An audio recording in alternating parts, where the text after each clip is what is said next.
ശബരിമല സ്വർണ്ണക്കവർച്ച കേസിൽ തുടക്കത്തിലുണ്ടായിരുന്ന അന്വേഷണ വേഗതയിൽ പെട്ടെന്നൊരു മാറ്റം സംഭവിച്ചു. ആദ്യം ഉണ്ടായിരുന്ന വേഗത ഇപ്പോഴില്ല എന്നുള്ളതാണ്. ശബരിമല കേസിന് ഒരു തടയിടാതെ നിവൃത്തിയില്ല എന്നുള്ളൊരു ഘട്ടം വന്നപ്പോഴാണ് ഇത്രയും തീവ്രമായിട്ട് രാഹുലിൻ്റെ ആരോപണങ്ങൾ വരികയും അതനുസരിച്ച് മീഡിയ മുഴുവൻ ശ്രദ്ധയും അതിലേക്ക് പോവുകയും ചെയ്തത്.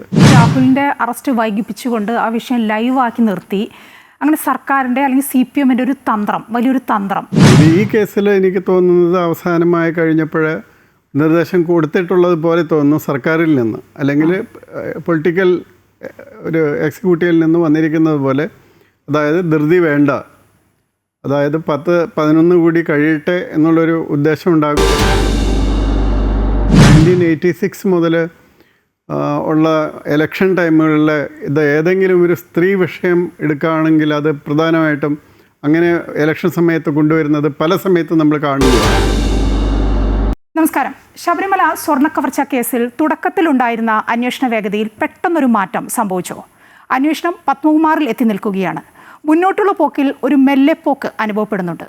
രാഹുൽ മാങ്കൂട്ടത്തിൽ MLAയുടെ ലൈംഗിക പീഡന കേസ് ലൈവായി നിർത്തിക്കൊണ്ട് ശബരിമല സ്വർണ്ണക്കവർച്ചയിൽ നിന്ന് ശ്രദ്ധ മാറ്റാനുള്ള നീക്കങ്ങൾ നടക്കുന്നുണ്ടോ? രാഹുലിനെ പോലീസ് തൊടാത്തതോ അതോ തൊടാനാകാത്തതോ പരിശോധിക്കാം. എനിക്കൊപ്പം ഈ സമയം മുൻ DGP Shri TP Senkumar sir ചേരുകയാണ്. സർ, സ്വാഗതം. ഈ ശബരിമല സ്വർണ്ണക്കവർച്ച കേസിൽ ഹൈക്കോടതി നിയോഗിച്ച SIT സംഘം അവർ നടപടികളുമായി മുന്നോട്ട് പോകുന്നതിൽ എന്തെങ്കിലും സമ്മർദ്ദം അനുഭവിക്കുന്നുണ്ടോ? തീർച്ചയായിട്ടും നമ്മൾ പുറത്തുനിന്ന് കാണുന്നത് ആദ്യം ഉണ്ടായിരുന്ന വേഗത ഇപ്പോഴില്ല എന്നുള്ളതാണ്. കാരണം കോടതിയുടെ പുറത്ത് വന്നിട്ടുള്ള ചില ഇതിൽ കാണുന്നത് പ്രധാനപ്പെട്ട ആൾക്കാരെ ഇനിയും ചോദ്യം ചെയ്യാനും പിടിക്കാനും ഒക്കെ ഉണ്ട് എന്നുള്ളതാണ്. ഉണ്ണികൃഷ്ണൻ പോറ്റി അങ്ങനെ അയാളിൽ മാത്രം ഒതുങ്ങുന്ന അന്വേഷണമല്ല വേണ്ടത്.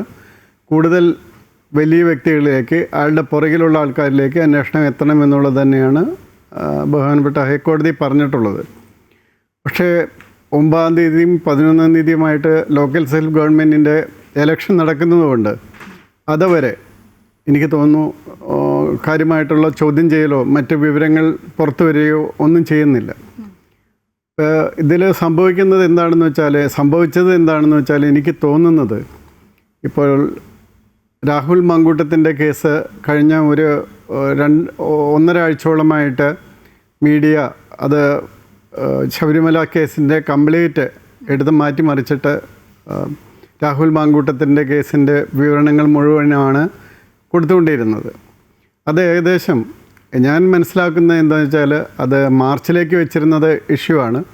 മാർച്ച് മാസം ആകുമ്പോഴേക്കും രാഹുൽ മാങ്കൂട്ടത്തിൻ്റെ കേസ് എടുക്കുകയും ആ ഇലക്ഷനോടനുബന്ധിച്ച് അതൊരു വലിയ വിഷയമായിട്ട് ഉയർത്തുകയും ജനശ്രദ്ധ മറ്റ് വിഷയങ്ങളിൽ നിന്ന് മാറ്റുകയും ചെയ്യുക എന്നുള്ളതായിരുന്നു.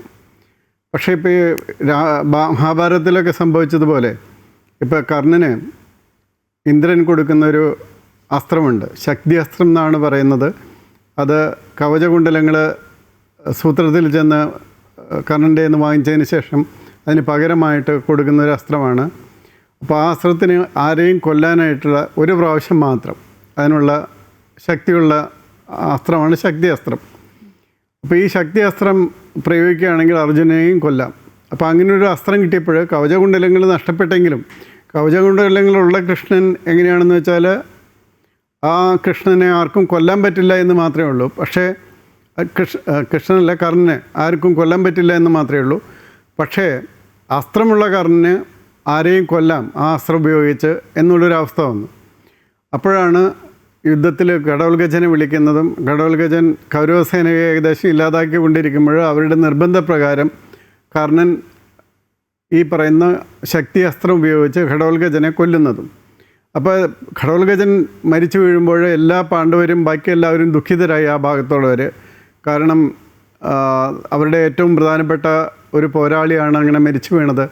അപ്പോൾ കൃഷ്ണൻ മാത്രം പുഞ്ചിരിച്ചിട്ട് അർജുനോട് പറഞ്ഞു, ഇതുകൊണ്ട് അർജുന നീ രക്ഷപ്പെട്ടിരിക്കുന്നു, ഇനി നിന്നെ വധിക്കാൻ ആർക്കും പറ്റില്ല എന്ന് പറഞ്ഞതുപോലെ ഈ പ്രത്യേക സമയത്ത് അവർക്ക് നിവൃത്തിയില്ലാതെ അതുകൊണ്ടാണ് രാഹുൽ കേസ് ഇത്രയും വിഗറസായിട്ട് ഇപ്പോഴും പൊന്തി വന്നത് ഈ സമയത്ത്. കാരണം ശബരിമല കേസിന് ഒരു തടയിടാതെ നിവൃത്തിയില്ല എന്നുള്ളൊരു ഘട്ടം വന്നപ്പോഴാണ് ഇത്രയും തീവ്രമായിട്ട് രാഹുലിൻ്റെ ആരോപണങ്ങൾ വരികയും അതനുസരിച്ച് മീഡിയ മുഴുവൻ ശ്രദ്ധയും അതിലേക്ക് പോവുകയും ചെയ്തത്. അതായത് ഈ രാഹുലിൻ്റെ അറസ്റ്റ് വൈകിപ്പിച്ചുകൊണ്ട് ആ വിഷയം ലൈവാക്കി നിർത്തി അങ്ങനെ സർക്കാരിൻ്റെ അല്ലെങ്കിൽ CPM-ൻ്റെ ഒരു തന്ത്രം, വലിയൊരു തന്ത്രം അങ്ങനെ തന്നെയാണ് എന്ന് വേണം കരുതാനല്ലേ? അതിൽ വലിയൊരു തന്ത്രമുണ്ട്. അത് അറസ്റ്റ് ഇനിയും അറസ്റ്റ് ചെയ്യാം. കാരണം രണ്ടാമത്തെ കേസ് രജിസ്റ്റർ ചെയ്തിട്ടുണ്ട്, അതിൽ അറസ്റ്റ് തടഞ്ഞിട്ടില്ല. അതുകൊണ്ട് തന്നെ ആ കേസിൽ അറസ്റ്റ് ചെയ്യപ്പെടാനായിട്ട് സാധ്യത എപ്പോൾ വേണമെങ്കിലും അറസ്റ്റ് ചെയ്യാം. അപ്പോൾ പക്ഷേ അത് ഇനിയിപ്പോൾ നാളത്തേക്ക് മറ്റൊരു കേസിൻ്റെ വിധി വരുന്നതുകൊണ്ട് ഒരു പക്ഷേ ശ്രദ്ധ അതിലേക്ക് മാറിപ്പോകാൻ സാധ്യതയുണ്ട്. അതുകൊണ്ട് തന്നെ 9, 11 തീയതികളിലേക്ക് ആവശ്യത്തിന് ജനശ്രദ്ധ തിരിക്കാനുള്ള കാര്യങ്ങൾ വന്നിട്ടുണ്ട്. പക്ഷെ ഇത്രയും ദിവസം അതല്ലായിരുന്നു. ഇപ്പോൾ ഈ അറ്റ്ലീസ്റ്റ് മീഡിയയെങ്കിലും എനിക്ക് തോന്നുന്നു. പക്ഷേ പ്രചരണത്തിനൊക്കെ സ്വർണം കവർച്ചയും ശബരിമലയിലെ മറ്റ് ഇഷ്യൂസും മറ്റ് ക്ഷേത്രങ്ങളിലെ ഇഷ്യൂസും എല്ലാം നന്നായിട്ട് പ്രചരണ രംഗത്തുണ്ടായിരുന്നു. പക്ഷെ മീഡിയയിൽ അത് വളരെ കുറവായിരുന്നു. കഴിഞ്ഞൊരു 1.5 ആഴ്ചയായിട്ട് അത് വളരെ കുറവായിരുന്നു. അതിൽ തീർച്ചയായിട്ടും വന്നത് രാഹുൽ മാങ്കൂട്ടത്തിൻ്റെ കേസാണ്. അപ്പോൾ അത് ലൈവായിട്ട് നിർത്താനായിട്ട് ഗവൺമെൻറ്റിന് മീഡിയയെ സംബന്ധിച്ചോളം സാധിച്ചിട്ടുണ്ട്. അവരുടെ അറ്റൻഷൻ അതിലേക്ക് ഡൈവേർട്ട് ചെയ്ത് പോകുന്നതിന്. മുഖ്യമന്ത്രി പറയുന്നത്, ആഭ്യന്തരമന്ത്രി കൂടിയാണല്ലോ മുഖ്യമന്ത്രി ഇപ്പോൾ അടുത്ത ദിവസങ്ങളിലൊക്കെ മീറ്റ് ദ പ്രസ്സൊക്കെ നടത്തുന്നുണ്ട്. അതിലൊക്കെ ഞങ്ങൾ ചോദിക്കുമ്പോഴും അദ്ദേഹം പറയുന്നത് രാഹുലിനായിട്ടുള്ള അന്വേഷണം കാര്യമായി തന്നെ നടക്കുന്നുണ്ട് എന്നാണ് പറയുന്നത്. പിന്നെ പറയുന്നത് CPM നേതാക്കളൊക്കെ പറയുന്നത് ഉന്നത ബന്ധങ്ങളുടെ മറവിൽ ഒളിവിൽ കഴിയുകയാണ് രാഹുൽ എന്നാണ് പറയുന്നത്. അങ്ങനെ 2 ഭാഗത്തു നിന്നും 2 തരത്തിലാണ് രാഹുലിനെ കണ്ടെത്താനാവാതിനെക്കുറിച്ച് പറയുന്നത്. പക്ഷേ നമ്മുടെ പോലീസ് അത്ര മോശമൊന്നുമല്ലല്ലോ, അവർക്ക് വേണമെങ്കിൽ കണ്ടെത്താം. അപ്പോൾ അതുകൊണ്ട് നേരത്തെ താങ്കൾ പറഞ്ഞ പോലെ തന്നെ ഇത് ലൈവായി നിൽക്കാൻ വേണ്ടിയുള്ളൊരു മാറ്റി നിർത്തലാവാം. പോലീസ് തൊടാത്തതാണോ തൊടാനാകാത്തതാണോ എന്നാണ് ഇപ്പോൾ പൊതുജനത്തിൻ്റെ സംശയം. സ്വപ്ന സുരേഷിന് ഇതുപോലെ തന്നെയായിരുന്നില്ലേ? കുറച്ച് ദിവസം അങ്ങനെ കണ്ടുപിടിക്കാൻ പറ്റാതെ, പക്ഷെ പിന്നീട് കണ്ടുപിടിച്ചല്ലോ. അപ്പോൾ അതിലും അവർക്ക് ഹെൽപ്പൊന്നും ഇവർ കൊടുത്തില്ലായിരുന്നെങ്കിലും അവർക്ക് കുറച്ച് ദിവസം മാറിപ്പോകാനായിട്ട് സാധിച്ചിരുന്നു. പക്ഷേ ഈ കേസിൽ എനിക്ക് തോന്നുന്നത് അവസാനമായി കഴിഞ്ഞപ്പോൾ നിർദ്ദേശം കൊടുത്തിട്ടുള്ളത് പോലെ തോന്നുന്നു സർക്കാരിൽ നിന്ന്, അല്ലെങ്കിൽ പൊളിറ്റിക്കൽ ഒരു എക്സിക്യൂട്ടീവിൽ നിന്ന് വന്നിരിക്കുന്നത് പോലെ. അതായത് ധൃതി വേണ്ട, അതായത് 10-11 കൂടി കഴിയട്ടെ എന്നുള്ളൊരു ഉദ്ദേശം ഉണ്ടാകും. കാരണം അതവരെ മറ്റ് ഇഷ്യൂസ് കൂടുതലായിട്ട് ഗവൺമെൻറ്റിനെ ബാധിക്കുന്ന വിധത്തിലുള്ള അഴിമതിയുടെ ആരോപണങ്ങൾ, ശബരിമലയുടെ ആരോപണങ്ങൾ, അപ്പോൾ അതാത് കോർപ്പറേഷനുകളിൽ ഉണ്ടായിട്ടുള്ള സംഭവങ്ങളൊക്കെ ഉണ്ട്. ഇപ്പോൾ തിരുവനന്തപുരം കോർപ്പറേഷനിൽ ആണെങ്കിൽ തന്നെ BJPയുടെ സംസ്ഥാന പ്രസിഡൻ്റൊക്കെ നിരവധി അഴിമതി ആരോപണങ്ങൾ പുറത്തേക്ക് പറഞ്ഞിട്ടുണ്ട്. അപ്പോൾ അതിലൊക്കെ കൂടുതൽ ഡിസ്കഷൻ വരാതിരിക്കുന്നതിന് പ്രയോജനകരമായിട്ട്, അപ്പോൾ അതൊന്നും ഇപ്പോൾ മീഡിയകൾ അത്തരം കാര്യങ്ങളിലേക്ക് കാര്യമായിട്ട് ഡിസ്കസ് ചെയ്യുന്നില്ല. എന്തിനു പറയുന്നു, ഇപ്പോൾ ABC അനിമൽ ബർത്ത് കൺട്രോളിന് വരെ ധാരാളം പൈസ കളവായിട്ട് എഴുതിയെടുത്തതായിട്ട് അതിൽ പറയുന്നുണ്ട്. അപ്പോൾ അങ്ങനെയുള്ള കാര്യങ്ങളൊന്നും കോടിക്കണക്കിന് രൂപയുടെ ഡൈവേർഷൻ ഉണ്ടായിട്ടും 12,000-ഓളം പേരെ ഒരു ടെമ്പററി സ്റ്റാഫായിട്ട് നിയമിച്ചിട്ട് ക്ലീനിങ് ശരിക്കും നടക്കാത്തതായിട്ടും, ഈ ക്ലീനിങ്ങിനായിട്ട് എടുക്കുന്ന സാധനങ്ങൾ എവിടെ കൊണ്ടുപോകുന്നു എന്ന് പറയാൻ പറ്റാത്തതായിട്ടും, അത് എവിടെയാണ് ആ സാധനം ഡിസ്പോസ് ചെയ്യുന്നതെന്ന് അറിയണ്ടേ. അത് ആ ഡിസ്പോസ് ചെയ്യുന്നത് മിക്കവാറും കനാലുകളിലും പുഴകളിലുമൊക്കെയാണ് എന്നാണ് അലഗേഷൻ വരുന്നത്. അപ്പോൾ ഇത്തരം ജനങ്ങളെ ബാധിക്കുന്ന കാര്യങ്ങൾ ഒരു ഡിസ്കഷനായിട്ട് ചർച്ചകളിൽ വരാതിരിക്കാനായിട്ട് സാധിക്കുന്നുണ്ട് ഇത്തരം മറ്റ് കാര്യങ്ങളുള്ളതുകൊണ്ട്. അതായത് കുറച്ചുകൂടി ചർച്ച കൂടുതൽ ഈ ഇഷ്യൂകളിലേക്ക് വരുന്നത് മാറ്റി നിർത്താനായിട്ട് രാഹുൽ മാങ്കൂട്ടത്തിൻ്റെ അറസ്റ്റ് ചെയ്യാതെ ലൈവായിട്ട് നിർത്തുന്നതുകൊണ്ട് സാധിക്കുന്നുണ്ട്. അങ്ങനെ സംശയിക്കേണ്ട ഒരു ഘട്ടത്തിലൂടെയാണ് പോകുന്നത്. പക്ഷേ ഒരു സംശയം ഉയരുന്നത്, ഈ ആദ്യത്തെ അന്വേഷണ സംഘമുണ്ടല്ലോ, ആദ്യത്തെ എന്ന് പറയുന്നത് ഈ രാഹുൽ മാങ്കൂട്ടത്തിൻ്റെ ആദ്യ കേസ്, 2 കേസുകളുണ്ടല്ലോ, 2 ബലാത്സംഗ കേസാണ്. അതിൽ ആദ്യത്തെ പരാതിക്കാരിയുടെ കേസ്, അതിനെ ഏൽപ്പിച്ച അന്വേഷണ സംഘം, ആ അന്വേഷണ സംഘത്തിൽ ആഭ്യന്തര വകുപ്പിന് വലിയ തൃപ്തിയില്ല എന്ന് കേൾക്കുന്നു. അതിൻ്റെ ഭാഗമായി അവരെ മാറ്റിയിട്ടുണ്ട്, ക്രൈംബ്രാഞ്ചിനെ ഏൽപ്പിച്ചിരിക്കുകയാണ്. പറയുന്നത് ആദ്യ അന്വേഷണ സംഘം വിവരങ്ങൾ ചോർത്തുന്നു എന്നാണ് പറയുന്നത്. അതൊക്കെ കേൾക്കുമ്പോൾ പ്രതിപക്ഷം പറയുന്നതാണോ, രാഹുലിനെ പിടിക്കാത്തതാണോ, അതോ പിടിക്കാൻ കഴിയാത്തതാണോ എന്ന കാര്യത്തിൽ ഒരു സംശയം വരുന്നുണ്ട്. ഇത് സാധ്യത വളരെ കുറവാണ്. അതായത് വിവരം ചോർത്തുന്നു എന്ന് പറയുന്ന സാധനം വളരെ സാധ്യത കുറവാണ്. ഇപ്പോൾ രാഹുലിന് ഏത് ഫോൺ പോയാലും, അയാൾ എവിടെ ഇരിക്കുന്ന സ്ഥലത്തേക്ക് എങ്ങനെ ഫോൺ പോയാലും ആ ഫോണുകളൊക്കെ നിരീക്ഷിക്കാനുള്ള എല്ലാ കഴിവും ഈ അന്വേഷണ സംഘത്തിന് തന്നെയുണ്ട്. അപ്പോൾ അതുകൊണ്ട് ഇപ്പോൾ ആ അന്വേഷണ സംഘത്തിൽ ആരെങ്കിലും വിളിച്ച് വിവരം കൊടുക്കാൻ ശ്രമിച്ചാൽ തീർച്ചയായിട്ടും അതുവഴി തന്നെ കണ്ടുപിടിക്കാൻ സാധിക്കും. ആരാണ് വിളിക്കുന്നത്, എവിടേക്കാണ് വിളിക്കുന്നത് എന്നുള്ള കാര്യം തീർച്ചയായിട്ടും കണ്ടുപിടിക്കാൻ സാധിക്കും. അപ്പോൾ അതുകൊണ്ട് ഇതറിയാത്തവരെ പറ്റി ഇപ്പോൾ ഇത്തരം കാര്യങ്ങൾ എങ്ങനെയാണ് നടക്കുന്നതെന്ന് അറിയുന്ന ഞങ്ങളെപ്പോലുള്ളവരൊഴിച്ച് ബാക്കി ആൾക്കാർക്ക് അതറിയില്ലല്ലോ. അപ്പോൾ അവരോട് അത് പറയാൻ പറ്റും, അല്ലെങ്കിൽ അവരുടെ മുന്നിൽ അങ്ങനെ ഒരു കാര്യം അവതരിപ്പിക്കാൻ പറ്റും. മാത്രമല്ല, ഇപ്പോൾ രാഹുലിന് ആദ്യത്തെ കേസിൽ 15-ാം തീയതി വരെ അറസ്റ്റ് ചെയ്യരുതെന്ന് ഏതായാലും ഓർഡർ വന്നു കഴിഞ്ഞു, ഹൈക്കോടതിയുടെ ഉത്തരവ് വന്നു കഴിഞ്ഞു. അപ്പോൾ അത് കഴിഞ്ഞാൽ ഇനിയിപ്പോൾ രണ്ടാമത്തെ കേസിൽ അതിൽ അറസ്റ്റ് ചെയ്യരുതെന്നുള്ള ഓർഡർ നിലവിലില്ലാത്തതുകൊണ്ട് രണ്ടാമത്തെ കേസിൽ വേണമെങ്കിൽ അറസ്റ്റ് ചെയ്യാവുന്നതേ ഉള്ളൂ. ഇപ്പോഴും കണ്ടുപിടിച്ചാൽ ആദ്യത്തെ കേസിൽ മാത്രമാണ് അറസ്റ്റ് ചെയ്യാൻ പറ്റാത്തത്, രണ്ടാമത്തെ കേസിൽ അറസ്റ്റ് ചെയ്യാൻ അപ്പോൾ ആ ടീമിലും ആൾക്കാരില്ലല്ലോ. അങ്ങനെയാണെങ്കിൽ ആദ്യത്തെ ടീമിലുണ്ടായിരുന്നു, രണ്ടാമത്തെ ടീമിൽ അപ്പോൾ തികച്ചും വിശ്വസ്തരാണെങ്കിൽ ആ ടീമിനെ അറസ്റ്റ് ചെയ്യാമല്ലോ. അതെ, ഈ ശബരിമല സ്വർണ്ണക്കൊള്ളയുമായി ബന്ധപ്പെട്ട് രമേശ് ചെന്നിത്തല SITക്ക് ഒരു കത്ത് നൽകിയിട്ടുണ്ട്. ശബരിമല സ്വർണ്ണക്കൊള്ളയിൽ പുരാവസ്തു കള്ളക്കടത്ത് സംഘത്തിൻ്റെ ബന്ധം അന്വേഷിക്കണമെന്നാണ് ആവശ്യപ്പെട്ടിരിക്കുന്നത്. 500 കോടിയുടെ ഇടപാട് നടന്നുവെന്നാണ് ചെന്നിത്തല പറയുന്നത്. ചെന്നിത്തലയ്ക്ക് ഇതേക്കുറിച്ച് നേരിട്ട് അറിയുന്ന ഒരു വ്യക്തിയെ അന്വേഷണവുമായി സഹകരിപ്പിക്കാം എന്നൊക്കെ ചെന്നിത്തല പറയുന്നുണ്ട്. മാധ്യമങ്ങളോടൊക്കെ ചെന്നിത്തല ആ കാര്യം പറയുകയും ചെയ്തു. അത് കേട്ടപ്പോഴാണ് ഈ ശബരിമല സ്വർണ്ണക്കൊള്ളയുമായി ബന്ധപ്പെട്ട് കബൂർ മോഡൽ തട്ടിപ്പിനെക്കുറിച്ചൊക്കെ സുപ്രീം കോടതി കഴിഞ്ഞ ദിവസം പറഞ്ഞതാണ്. എല്ലാം കൂട്ടി വായിക്കുമ്പോൾ കോടതിയുടെ നിരീക്ഷണത്തിൽ എന്തൊക്കെയോ ഉണ്ടെന്ന് ഉറപ്പിക്കേണ്ടി വരികയല്ലേ? തീർച്ചയായിട്ടും കോടതി ചില കാര്യങ്ങൾ ഈ തവണ പുറത്ത് പറയാത്തതായിട്ട് തന്നെ ഉണ്ടെന്ന് കോടതി തന്നെ അങ്ങനെ സൂചിപ്പിച്ചിട്ടുണ്ട്. പുറത്ത് പറയാൻ പറ്റില്ല ഈ സ്റ്റേജിലെന്ന് കോടതി തന്നെ പറഞ്ഞിട്ടുണ്ട്. അതിൻ്റെ അർത്ഥം തികച്ചും ഗൗരവമാർന്ന കുറേ കാര്യങ്ങൾ അതിലുണ്ട്. അതല്ലെങ്കിൽ ഇപ്പോഴുള്ള അന്വേഷണത്തിലുള്ള പ്രതികൾ പോരാ, അതിൽ മുകളിലേക്ക് പോകണം എന്നുള്ള കാര്യങ്ങൾ അതിലുണ്ട് എന്നുള്ളതാണ്. കാരണം അങ്ങനെയുള്ള പ്രതികളുടെ അടുത്തേക്ക് ശരിക്കും അവരെ നിയന്ത്രിക്കാൻ, അതായത് പത്മകുമാറിനെ നിയന്ത്രിക്കാനും പത്മകുമാറിന് സംരക്ഷണം കൊടുക്കാനും അന്ന് മുകളിലുണ്ടായിരുന്ന ആൾക്കാരെ സംബന്ധിച്ചുള്ള കാര്യങ്ങളായിരിക്കണം അത് എന്നാണ് നമ്മൾ ഊഹിക്കേണ്ടത്. അപ്പോൾ അവരെ പോയി അങ്ങനെ ഒരു ചോദ്യം ചെയ്യൽ വരുന്നില്ലല്ലോ. ഇപ്പോൾ ആ വാസ്തവത്തിൽ 11-ാം തീയതിക്ക് മുന്നേ അങ്ങനെ ഒരു ചോദ്യം ചെയ്യൽ ഉണ്ടാകേണ്ടതായിരുന്നു. അതിനുള്ള സമയം കഴിഞ്ഞിരിക്കുന്നു. കാരണം ഏകദേശം 25ഓളം ദിവസങ്ങൾ കഴിഞ്ഞിട്ടാണ് പിന്നീട് ഇത്രയും ദിവസങ്ങൾക്കുള്ളിൽ കടകംപള്ളി സുരേന്ദ്രനെയൊന്നും ചോദ്യം ചെയ്യുന്നതായിട്ട് കാണുന്നില്ല. അപ്പോൾ അങ്ങനെ ചോദ്യം ചെയ്താലല്ലേ ഇപ്പോൾ ഒരു മന്ത്രിക്ക് ഇത് അറിഞ്ഞിരുന്നോ എന്നെങ്കിലും ചോദിക്കണ്ടേ? അതായത് ഈ SIT കടകംപള്ളി സുരേന്ദ്രനിലേക്ക് എത്തേണ്ട സമയം അതിക്രമിച്ചു. ഇനിയും വൈകുന്നത് അത് ഒരു പക്ഷെ തെരഞ്ഞെടുപ്പ് മുന്നിൽ കണ്ടുകൊണ്ടാവാം. തീർച്ചയായിട്ടും തെരഞ്ഞെടുപ്പിനെ കൂടി അത് കുറച്ചുകൂടി ബാധിക്കും. അതുകൊണ്ടാണ് രാഹുലിൻ്റെ കേസ്, മാങ്കൂട്ടത്തിൻ്റെ കേസ് പുറത്തേക്ക് എടുത്തിട്ടത്. അപ്പോൾ ആ രാഹുൽ മാങ്കൂട്ടത്തിൻ്റെ കേസ് വന്നപ്പോഴത്തേക്കും മുങ്ങിപ്പോയി.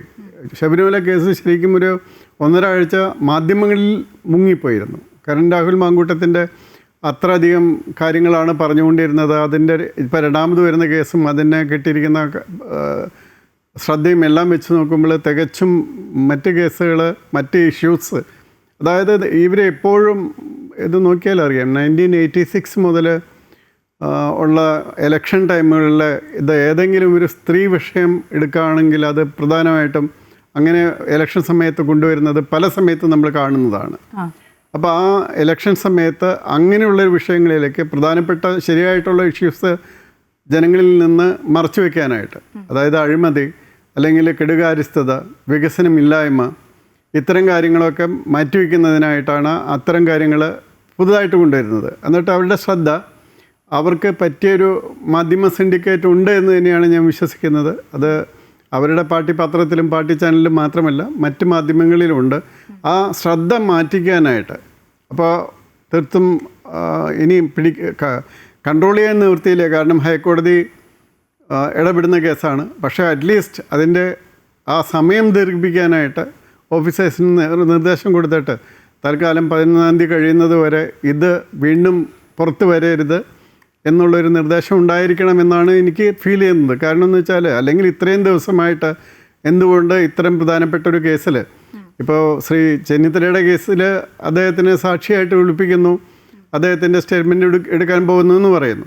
അപ്പോൾ അദ്ദേഹത്തിൻ്റെ സ്റ്റേറ്റ്മെൻറ്റ് എടുക്കാമെങ്കിൽ, ഒരു മുൻ ആഭ്യന്തരമന്ത്രിയുടെ സ്റ്റേറ്റ്മെൻറ്റ് എടുക്കാമെങ്കിൽ തീർച്ചയായിട്ടും ഒരു മുൻ ദേവസ്വം മന്ത്രിയുടെ കാലത്ത് നടന്ന കാര്യങ്ങൾ ആ ദേവസ്വം മന്ത്രിക്ക് അതേപ്പറ്റി എന്തറിവുണ്ടായിരുന്നു എന്നുള്ളത് സ്റ്റേറ്റ്മെൻറ്റെങ്കിലും എടുക്കണ്ടേ. ഇപ്പം പ്രതിയാക്കുന്നില്ല, ശരി, പ്രതിയാക്കുന്നില്ലെങ്കിൽ സ്റ്റേറ്റ്മെൻറ്റ് എടുക്കണ്ടേ, അത് നടക്കുന്നില്ല. അപ്പോൾ സ്റ്റേറ്റ്മെൻറ്റ് എടുക്കാൻ വിളിപ്പിക്കാൻ പോലും അവർക്ക് 11-ാം തീയതി കഴിയണ എന്നുള്ളൊരു മെത്തേഡിൽ ഇത് ഇരിക്കുകയാണെന്നാണ് നമുക്ക് മനസ്സിലാക്കാൻ പറ്റുന്നത്. ഈ ചെന്നിത്തല മുന്നോട്ട് വെച്ച കാര്യങ്ങൾ വളരെ ഗൗരവമുള്ള ഒന്ന് തന്നെയല്ലേ?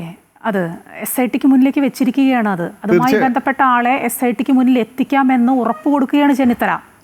തീർച്ചയായിട്ടും ആ ആൾ പറയുന്നത് വിശ്വസനീയമാണ്. അദ്ദേഹത്തിന് അത്ര വിശ്വാസമുള്ള ഒരാളാണ് ആ ഇൻഫർമേഷൻ കൊടുത്തിരിക്കുന്നത്. അപ്പോൾ ഇനിയിപ്പോൾ അദ്ദേഹത്തിനെ ചോദ്യം ചെയ്യുകയാണെങ്കിൽ തീർച്ചയായിട്ടും അദ്ദേഹം ഈ സോഴ്സ് ഓഫ് ഇൻഫർമേഷൻ അത് കൊടുക്കും. അത് കൊടുത്താൽ അത് ഈ 500 കോടി രൂപയുടെ അത് ആൻറ്റിക്ക്, എനിക്ക് തോന്നുന്നു ആൻറ്റിക്ക് എന്ന് നമുക്ക് പറയാൻ പറ്റില്ല, അല്ലാതെ വളരെ മൂല്യമുള്ള, ആൻറ്റിക്കിന് പൗരാണിക മൂല്യമാണ് കണക്കാക്കുന്നത്. ഇത് പൗരാണിക മൂല്യമല്ല, ഇതല്ലാത്ത മൂല്യമുള്ള ശബരിമലയിലെ അസറ്റ്സ്. അത് ഞാൻ കഴിഞ്ഞ തവണ തന്നെ പറഞ്ഞതാണ്. പലതും ചിലപ്പോൾ കോടിക്കണക്കിന്, ഇതിലും 500 കോടി രൂപ പോരാ, അതിലും വളരെയധികം കോടി രൂപയുടെ കാര്യങ്ങളായിട്ട് പലർക്കും, അതും വിദേശത്ത് തന്നെ പോകണമെന്നില്ല, ഇന്ത്യയിൽ തന്നെ വാങ്ങിക്കുന്ന ആൾക്കാരുണ്ടായിരിക്കും. കാരണം വിദേശത്ത് പൗരാണിക മൂല്യത്തിനേക്കാളും ഇമ്പോർട്ടൻ്റ് അല്ല ഈ പറയുന്ന. ഇപ്പോൾ ഇന്ന് തന്നെ ഒരു അമ്പലത്തിൽ വിഗ്രഹം മോഷ്ടിക്കപ്പെട്ടിട്ടുണ്ട്. അപ്പോൾ ഇന്ത്യയിൽ നിന്ന് നിരവധി ക്ഷേത്രങ്ങളിലെ വിഗ്രഹങ്ങളും മോഷ്ടിക്കപ്പെട്ടത് ഇപ്പോൾ ഈ എനിക്ക് തോന്നുന്നു മോഡിജി ഗവൺമെൻറ് വന്നതിന് ശേഷം കുറേയധികം വിഗ്രഹങ്ങളൊക്കെ തിരിച്ചെടുത്തിട്ടുമുണ്ട്.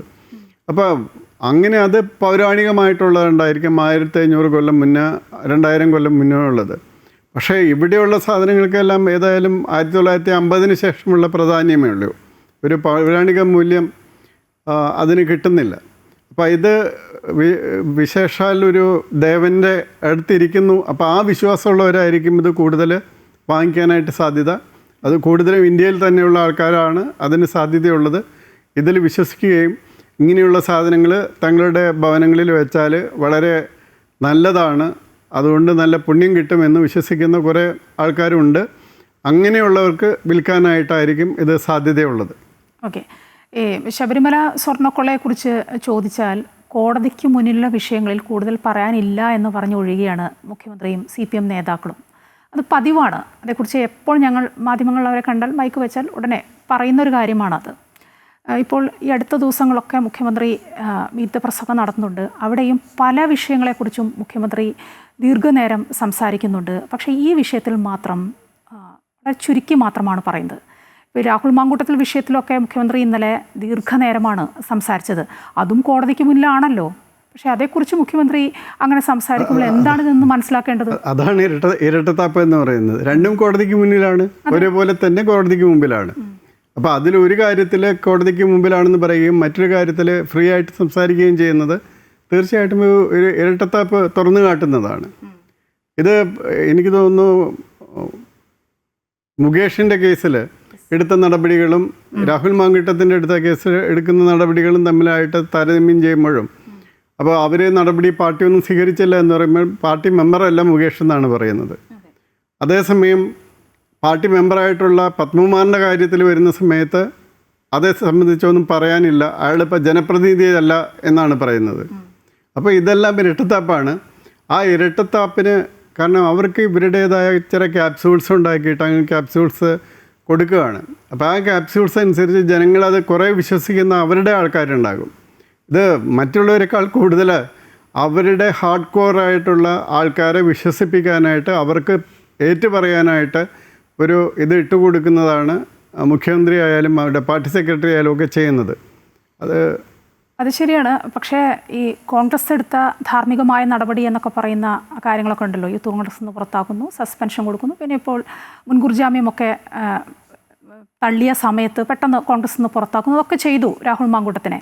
പക്ഷേ അതുപോലെ പത്മകുമാറിനെ പോലെ ഒരാളെ CPM നിന്ന് അങ്ങനെ മാറ്റി നിർത്താൻ കഴിയുമോ? അത് CPM വല്ലാതെ ബാധിക്കില്ലേ? അത് CPM നേതാക്കൾക്ക് അറിയാം, മുഖ്യമന്ത്രി അടക്കമുള്ളതൊക്കെ അറിയാം. അങ്ങനെ ഒരു വയ്യാവേരി എടുത്ത് തലയിൽ വെക്കാൻ തയ്യാറാവുമോ ഈ തെരഞ്ഞെടുപ്പ് കാലത്ത് പ്രത്യേകിച്ചും? അത് തന്നെയാണ് ഞാൻ പറഞ്ഞത്. കാരണം പത്മകുമാറിന് ഇതൊരു ഇൻഫർമേഷനാണ്. അതായത് നിങ്ങളെ ഞങ്ങൾ പ്രൊട്ടക്റ്റ് ചെയ്യുന്നു, സംരക്ഷിക്കുന്നു. അപ്പം നിങ്ങൾക്ക് മറ്റ് ഇൻഫർമേഷൻ ഉണ്ടെങ്കിൽ അതെല്ലാം നിങ്ങളുടെ കയ്യിൽ വെച്ചിരിക്കണം. ബാക്കി മുകളിലേക്ക് പോകേണ്ട ഇൻഫർമേഷൻ ഉണ്ടെങ്കിൽ അത് സൂക്ഷിക്കുക. നിങ്ങളെ ഞങ്ങൾ അത്ര അധികം പാർട്ടി തലത്തിൽ പ്രൊട്ടക്റ്റ് ചെയ്യുന്നു. അല്ലാതെ പ്രൊട്ടക്റ്റ് ചെയ്യാൻ പറ്റിയ ഏരിയയില്ല. ഇപ്പോൾ പാർട്ടി തലത്തിലാണ് പ്രൊട്ടക്റ്റ് ചെയ്യേണ്ടത്. അപ്പോൾ ആ പാർട്ടി തലത്തിൽ പൂർണ്ണമായിട്ടും പ്രൊട്ടക്റ്റ് ചെയ്യുന്നു എന്നുള്ള ഇൻഫർമേഷൻ കൊടുക്കുന്നത് നിങ്ങൾ ഞങ്ങളോട് വഴക്കിട്ട് ഇനി ദേഷ്യം വന്ന് അല്ലെങ്കിൽ ഇനി നിവൃത്തിയില്ല എന്ന് വിചാരിച്ച് അറിയുന്ന മനസ്സിലുള്ള എല്ലാ കാര്യങ്ങളും തുറന്ന് അന്വേഷണ സംഘത്തിനോ അല്ലെങ്കിൽ കോടതിക്ക് പോകുന്ന വിധത്തിലോ പറയരുത് എന്നുള്ളൊരു വിവരം അങ്ങോട്ട് പാസ് ചെയ്യുകയാണ് അതിൻ്റെ അർത്ഥം. അതല്ലെങ്കിൽ തീർച്ചയായിട്ടും രാഹുൽ മാങ്കൂട്ടത്തിലിനെ പോലെയുള്ള പാർട്ടി നടപടികൾക്ക് പത്മകുമാർ വിധേയനാകേണ്ട സമയം എപ്പോഴോ കഴിഞ്ഞിരിക്കുന്നു. ഒരു ദൈവതുല്യനൊക്കെ ഉണ്ടല്ലോ, ആരാണെന്നൊക്കെ പറഞ്ഞാൽ ചിലപ്പോൾ അത് പലർക്കും ബുദ്ധിമുട്ടായി പോകും. അതാണ് പറയുന്നത്. ഇപ്പോൾ ദൈവതുല്യൻ എന്ന് പറഞ്ഞാൽ അതിൽ ഒരു വിഭാഗത്തിൽപ്പെട്ട തന്ത്രിമാരെ ഇപ്പോൾ ചോദ്യം ചെയ്ത് അവരെ ഒന്നും നടപടി എടുത്തിട്ടില്ല.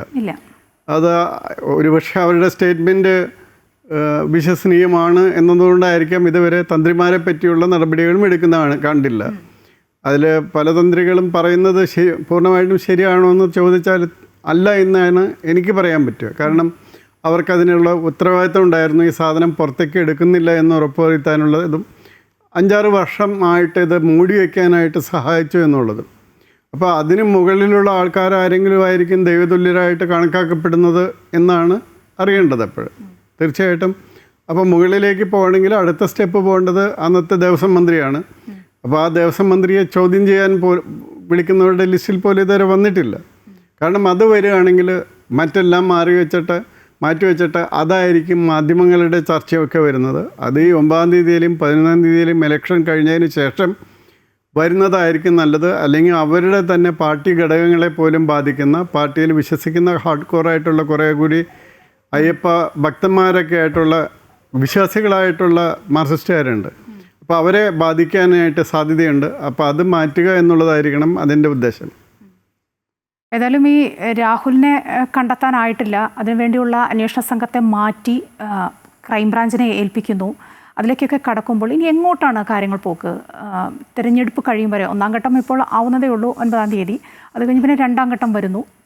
അതൊക്കെ കഴിഞ്ഞ് തിരഞ്ഞെടുപ്പിൻ്റെ റിസൾട്ടും വന്ന് അത്രയും അതിലേക്കൊക്കെ പോകുമോ? 15-ാം തീയതിയാണ് 1-ാമത്തെ കേസിൽ ഹൈക്കോടതി തടഞ്ഞു വെച്ചിരിക്കുന്നത് അറസ്റ്റ്. അതുമുണ്ട്. അപ്പോൾ ഇനി എന്ത് പ്രതീക്ഷിക്കാം നമുക്ക്?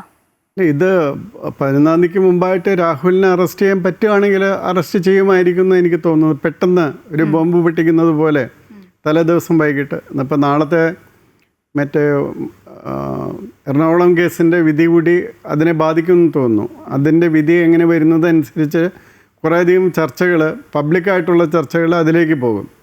അപ്പോൾ അത് ഒരു പർട്ടിക്കുലർ രീതിയിലാണ് വരുന്നതെങ്കിൽ ഒരുപക്ഷെ ചർച്ചകൾ ഒരു ദിവസം കൊണ്ട് നിൽക്കുകയാണെങ്കിൽ കൂടുതൽ പേരുടെ ശ്രദ്ധ വരുന്ന വിധത്തിൽ രാഹുൽ മാങ്കൂട്ടത്തിലിനെ അറസ്റ്റ് ചെയ്യുകയാണെങ്കിൽ 10-ാം തീയതിയോ മറ്റോ അറസ്റ്റ് നടപ്പാക്കാൻ സാധിക്കുകയാണെങ്കിൽ തീർച്ചയായിട്ടും 15-ാം തീയതി കാലത്തെ മുമ്പായിട്ട് 9-ാം തീയതിയോ 11-ാം തീയതിയോ മുമ്പായിട്ട് അത് ബാധിക്കുന്ന വിധത്തിൽ നടത്താൻ സാധ്യതയുണ്ടെന്നാണ് എനിക്ക് തോന്നുന്നത്. പക്ഷെ അതിൽ ഒരു ബുദ്ധിമുട്ട് പോലീസിനുണ്ട്.